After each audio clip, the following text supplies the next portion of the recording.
Krishna, the divine. Anyone who has read the ancient Indian epic Mahabharata is familiar with Lord Krishna, who plays an important role. He is one of the most well-liked gods in Hinduism, and the eighth manifestation of Vishnu.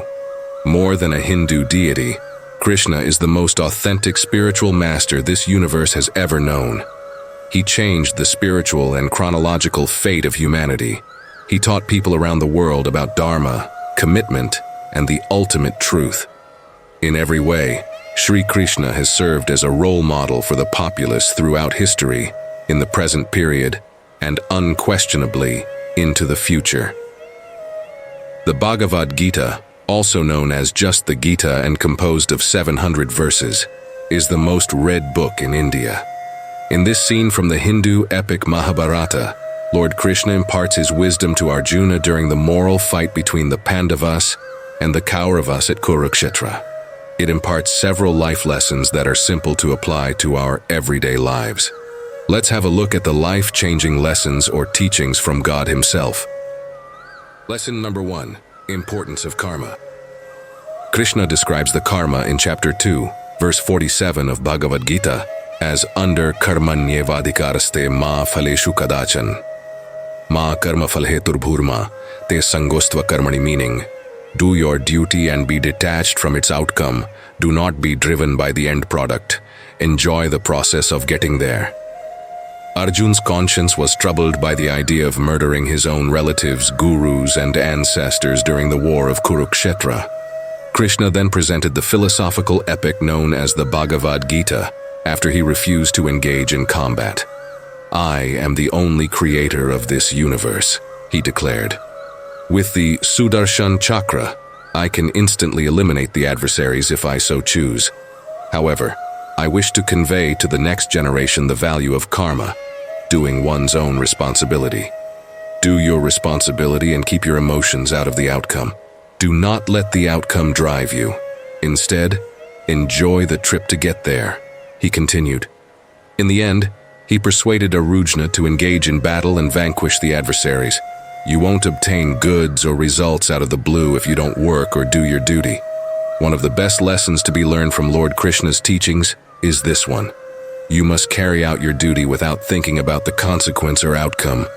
I don't intend to imply that having hopes or being optimistic are bad things, but without taking action, your road will be miserable. The secret is to enjoy the journey there, rather than focusing too much on the outcome. Your total productivity will increase if you focus on the process rather than the end result. Lesson 2. There is always a cause or reason. According to Lord Krishna's statement in the Bhagavad Gita, everything occurs for a purpose or cause. Everything that occurs in life is for the best, and there is always a purpose or explanation for it. He also emphasized that God is our sole creator, and that we are all his children. God is the ultimate power, and he rules over this globe.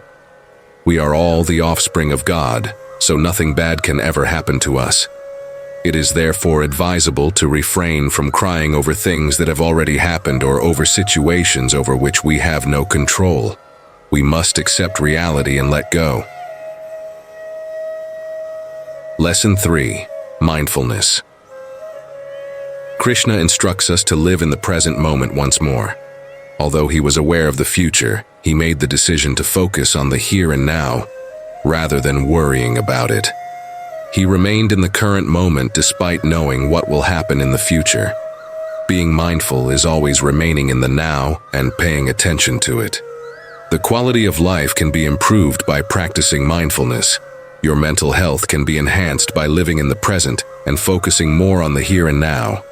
It's possible to experience difficult conditions more frequently, but by practicing mindfulness and present moment living, things can be made much simpler. We must learn to concentrate on the here and now rather than the past or the future. Lesson 4.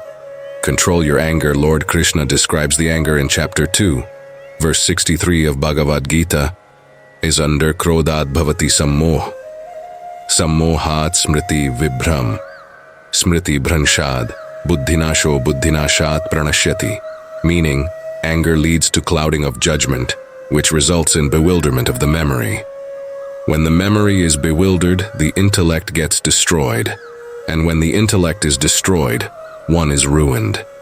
Anger impairs judgments, which in turn impairs memory and intelligence. Making decisions becomes difficult when intelligence is absent.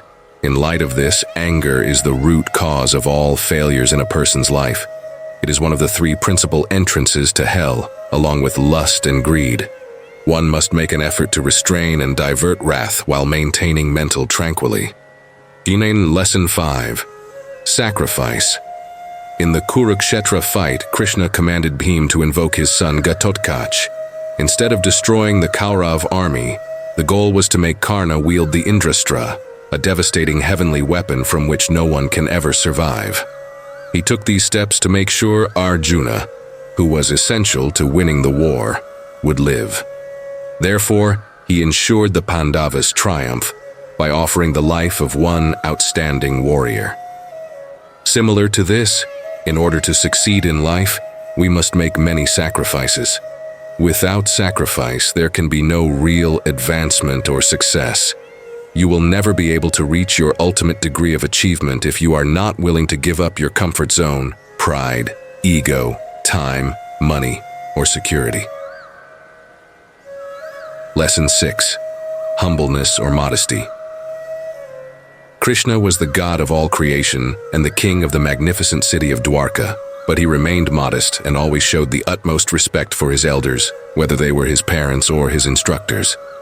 He was always eager to make them happy. People were constantly eager to assist him as a result, wherever he went. Krishna took on the role of a poor charioteer at the Battle of Kurukshetra. Shri Krishna was the epitome of simplicity, as seen by his function as a charioteer. One of the most crucial personality traits is modesty or humility. Like Krishna, you must also live humbly. It aids in the development of sincere relationships with upright people. Give individuals additional reasons to be pleased in their lives by acting modestly enough. Lesson 7. No job is big or small. The conflict at Kurukshetra may have been won by Lord Krishna by himself. He did, however, decide to drive Arjuna's chariot and guide him. There are no big or small jobs, he claims. A job is a job. No work is performed inhumanely. No matter how big or small your job is, you must love it and give it your all while doing it. Your job occupies a large portion of your life, and the only way to truly be content is to appreciate and embrace all jobs. Lesson 8. Best or true friends. Krishna had known Sudama since they were young. He was a poor guy, in contrast to Krishna, and his financial situation was not favorable. His family had a hard time providing meals twice a day. He once went to meet Shri Krishna in the hopes of getting some help or support. However, after meeting Krishna, he lacked the bravery or the heart to tell his friend Krishna about his concerns. Sudama was taken aback when he arrived home to find a nice residence, lovely clothes, and pricey jewelry. Even without Sudama speaking about his issues, Krishna, a true and genuine buddy, recognized what was going on. That is what friendship really means. Nowadays, it is well accepted that having true, trustworthy, and real friends is excellent for you. Make the most of this life since it is about the people you are sharing it with. Make nice friends all around you and always return the favor. Lessons 9. Surrender to God Lord. Krishna said in chapter 18, verse 66 of Bhagavad Gita, Sarvadharman pratyajya mamekam sharanam, vrajvan aham tva sarva papebhyo, mokshayishyami ma shuch. 6 meaning, abandon all dharma, duties, and simply surrender unto me, the will of God, alone. I shall liberate you from all sinful reactions. Do not fear. All along, Shri Krishna had been urging Arjuna to simultaneously devote his mind to him and use his body to carry out his practical responsibilities as a warrior. Therefore, he wished for Arjuna to continue living according to his Kshatriya Dharma, while still practicing devotion. This is Karma Yoga's guiding principle. Here Krishna also assures Arjuna that he won't commit sin even if he abandons all of his material dharmas. Arjuna is told by Shri Krishna not to worry because he will free him from physical existence and forgive all of his misdeeds. Dharmas come in two varieties, material dharma and spiritual dharma. These two forms of dharma are founded on two differing conceptions of the self. Your dharma is established in accordance with your bodily responsibilities, duties, acts, and behaviors when you identify yourself as the body. However, when you recognize that you are the soul, your one and only dharma is to serve God with love and devotion. God is the soul's mother, father, friend, beloved, and last resting place. God therefore requests that you abandon your worldly body and declare yourself to be a soul.